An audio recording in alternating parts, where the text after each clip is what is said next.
We're on our first day of our journey from Arizona back to Washington. We're driving through Nevada, going north on Highway 95. Just outside of Beatty, there's what remains of a town site called Rhyolite. Something I've heard about. Been thinking about coming here for quite a while. Rhyolite is today a ghost town, and we're gonna check it out. So here we go.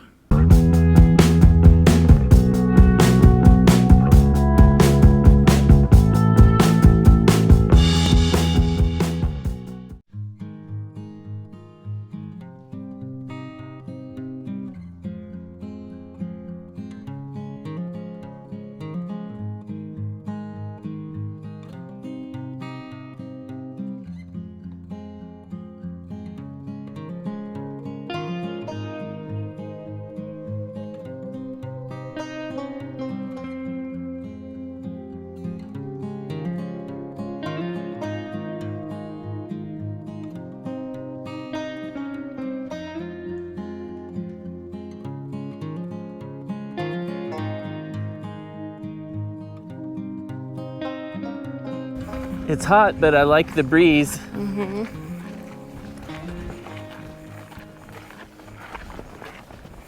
At Rhyolite's height, it had 8,000 people. Estimated population 5,000 to 8,000 people. Its boom years were 1905 to 1911. In 1907, it had 18 grocery stores, 50 saloons, 19 lodging houses, 6 barbers, 4 bakeries, 35 gaming tables, 8 doctors, and 3 railroads. That's a happening place. That's pretty impressive. Gold was discovered in this area in 1904. Yeah, it says here, by 1906, this is 1908 picture, it's actually turning into quite the town. But then by 1910, the mines began to fail, and then people left the city soon after. Where you were once seeing this in 1908, in 2023, you see this.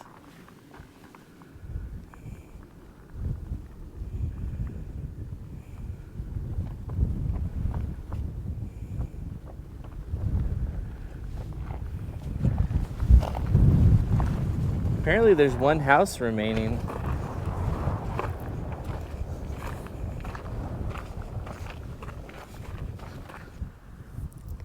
This is the Tom Kelly Bottle House.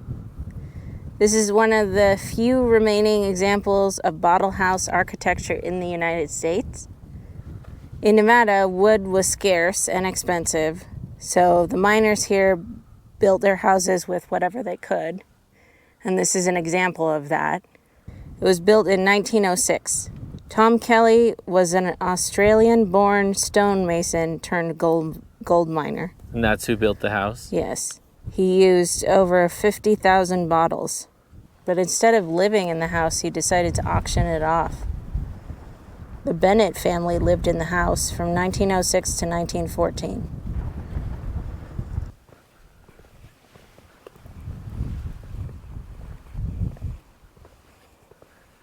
Wow, it really is bottles. Yep. With like an adobe Yeah. in between. Yeah, you see that?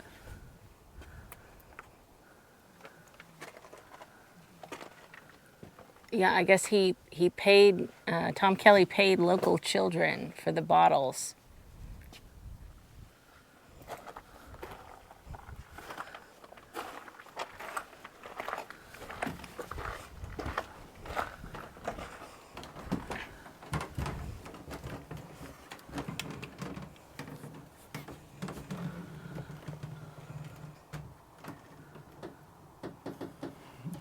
It's like a single bed right there.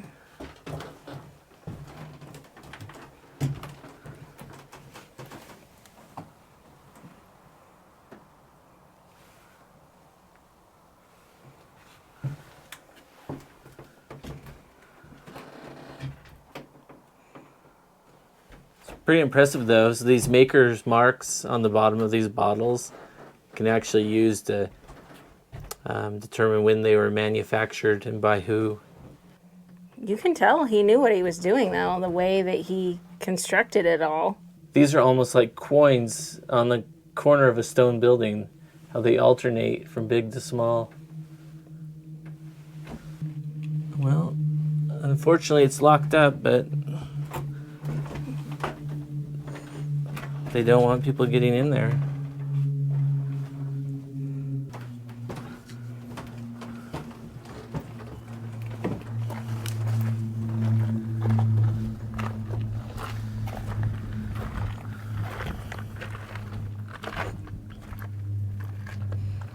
So one thing you can tell when you look at glass, if there's bubbles in the glass, that's definitely an indicator of it's older. This aquamarine color, it has a dating range, but it's quite big. It goes all the way till today. So as you can see here, there's this purplish glass, and this is glass that was where they used manganese to clarify the glass to keep it colorless in the glass manufacturing process. Over time, when this type of glass is exposed to sunlight, it goes from being colorless, so a white looking glass, or a clear looking glass, to this amethyst color. And that dates it to before World War I.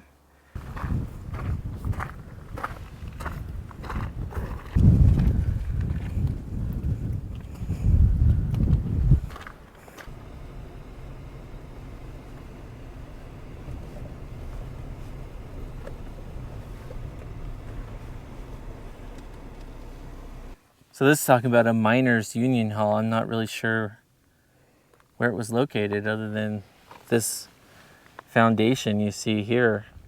Just this ruined rectangular wall.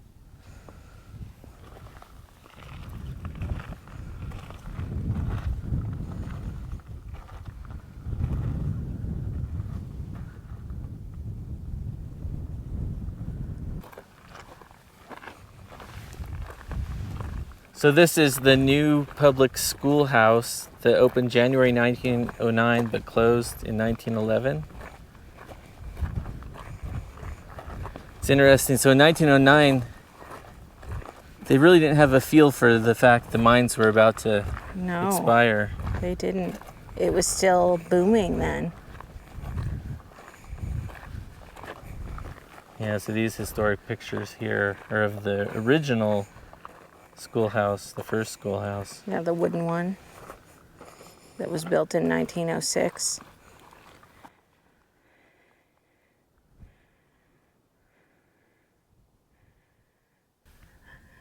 This gold mining town really did have a big boom, and you can tell that by how quickly the school grew. When the little schoolhouse opened, the wooden one, in 1906, it only had 26 students in it, but just the following year it had 74 enrolled in it. And so by the time this school was built, it needed that many, this bigger building, because there were so many students here. Yeah, if you look over that hillside, you can see different tailing piles. 1, 2, 3. There on the mid slope, you can see 4 and 5. Here's a lower one. So I mean, that whole hillside has mines in it.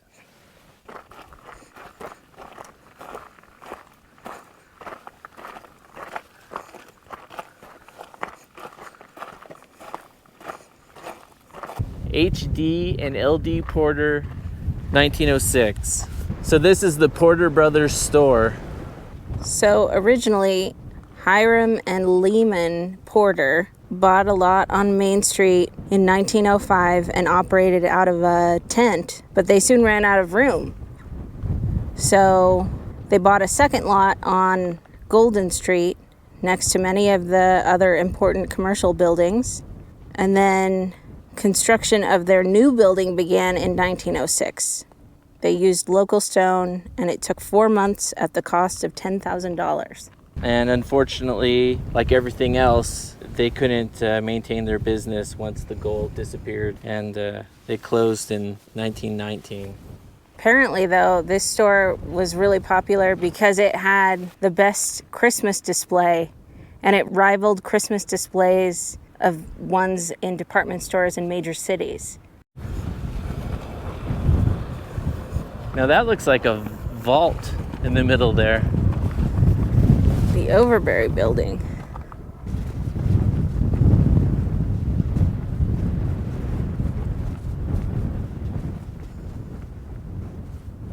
The reason that you see that what looks like a vault there is that it did house a brokerage firm and the First National Bank of Rhyolite at different times. But it was built as an all-purpose building.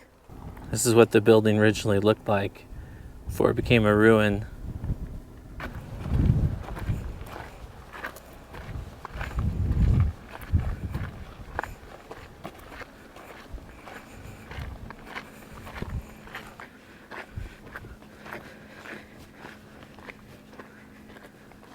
Well, this was a pretty fancy building at one time. Yeah, this was the Cook Bank building. So this is a secondary branch of the John S. Cook and Company Bank from Goldfield, Nevada. You see here, right in front of us, you have the stairs on the right. Then you have 1, 2, 3 pillars, like that. Mm-hmm. Well, if you look at this historic photo right here. Yes. Here's the stairs. Here's the 1, 2, 3 pillars. Yes. So we're looking at this side of the building. The side street ran over here. This bank was only open 2 years. It was built in 1905, and then in the summer and fall of 1907, a financial crisis called the Knickerbocker Crisis caused banks across the country to go bankrupt. I see. By 1910, the Cook Bank was closed. Yeah, so this picture here, this historic photo was taken circa 1908. In the 1920s, Rhyolite enjoyed a small revival through tourism. Westmoreland bought the depot in 1935 and beginning in 1937 operated it as a Rhyolite Ghost Casino. In fact, you can still see where it says casino up there. Rhyolite Ghost Casino. It says here that Rhyolite was serviced by 3 railroads, the Las Vegas and Tonopah, the Tonopah and Tidewater, and the Bullfrog Goldfield. So in September 1907, the Las Vegas and Tonopah began building the depot. This is a 1907 photograph that shows the first passenger train on the Bullfrog Goldfield Railroad.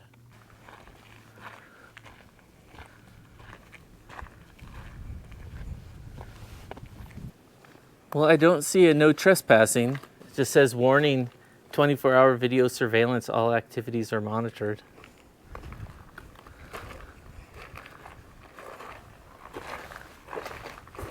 So the train depot's all boarded up. So there's no seeing the inside, as far as we can tell.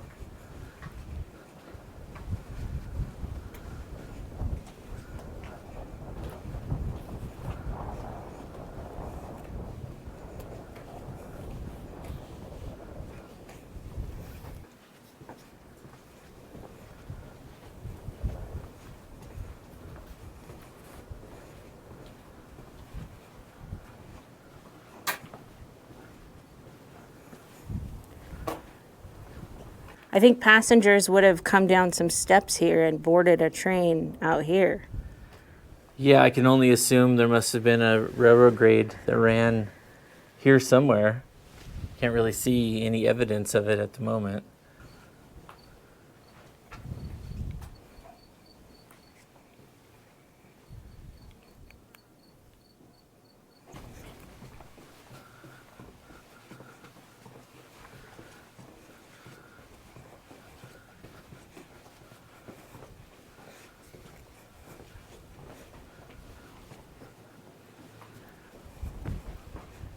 You can definitely tell that when the city was built, there was this impression that it was going to continue and thrive, and then it just came to an end, a quick end.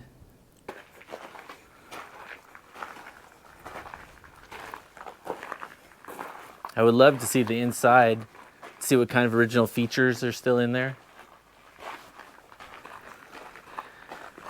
Oh, look, here's your signal for the train. Yeah. To, I would presume, go is green and red is stop.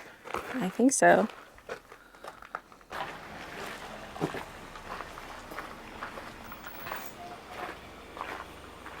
Well, that was the remains of the city of Rhyolite, or the Rhyolite Ghost Town. It's a really good example of how a gold rush creates this big boom and then pretty suddenly, after just a few years, disappears when the mine fails. So anyhow, this is our stop at Rhyolite. Thanks for watching.